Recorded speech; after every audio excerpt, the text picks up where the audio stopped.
ganyan. Tapos, ito yung lapad niya, 2 feet. Ang ginagawa mo dyan? Ha? Ginagawa mo?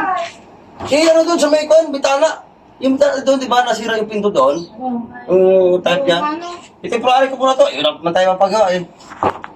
Ay, Tama, alis ka na naman eh. paano ka doon muna eh? Yung ano?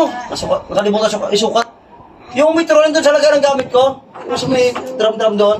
Sukatin mo yung taas, ha? At saka yung lapad dyan. Oo. Eh, tinan ko kasi ito. Asan ang metro mo? Ano sa lagay ng gamit nga? Tinan mo doon. Nabilisan mo kaya, padaling mo. Sige, sandali lang. Tagal naman ang asawa ko naman. Ben! Ito na! Nabutusan. Eh, alam mo, nagsukat pa ako. Oh.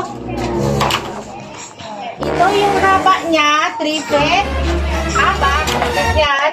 Tapos, ito yung lapad niya, 2 feet. Ayan. Haba, di ba sabi mo, sukatin? Ito, yung taas. Ano gila mo sa metro natin? Yung lapad, 2 feet. Kaya natin mo sa metro natin. Yan, sabi mo, susukatin. O, di sinukat ko. Sabi, sukatin mo lang, hindi yung ganin mo. Gila mo. Ginawa ko naman, sabi mo sukatin. Ngayon na, ito yung lapad. Ito yung taas. O. Di ba, tama naman, ganyan yung bintana natin. Ay, ganyan nga, paano lang metro? Wala lang metro. Ano metro natin gagamitin dito? Eh, alam mo, hindi ako marunong yan eh. Is tamang sukat naman yan eh. Kahit puntahan mo doon, tama lang yung sukat ko. Ito yung taas. O.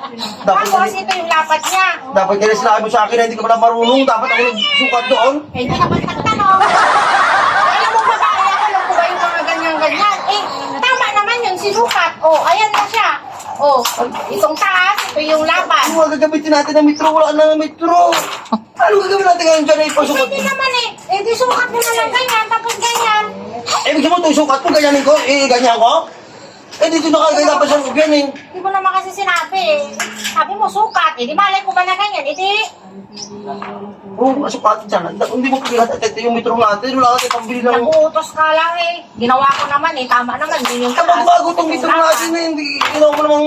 Ano Alam yan? ko naman ang babae ako. Anong alam ko dyan? Basta ito yung taas niya. Ito yung lapad niya. Oh. Tama naman yung ginawa ko. Ikaw mo tapos yan! Ikaw mo tapos yan! Eh, bakit ako? Anong Alam ikaw? mo, hindi nga ako marunong. Tingnan mo, sabi mo, mali yung ginawa ko. Eh, anong gawin sa metro natin? Ano pag-gamitin ko metro dyan? Eh, wala na. Kaya tayo mo na. Ako, nag-uutos ka kasi eh. Yan ang sinasabi ko sa'yo, utos-utos ka. Alam ko na hindi ko alam yung mga ano. Kala yan, hindi ko yung tatapusin. Bahala ka dyan.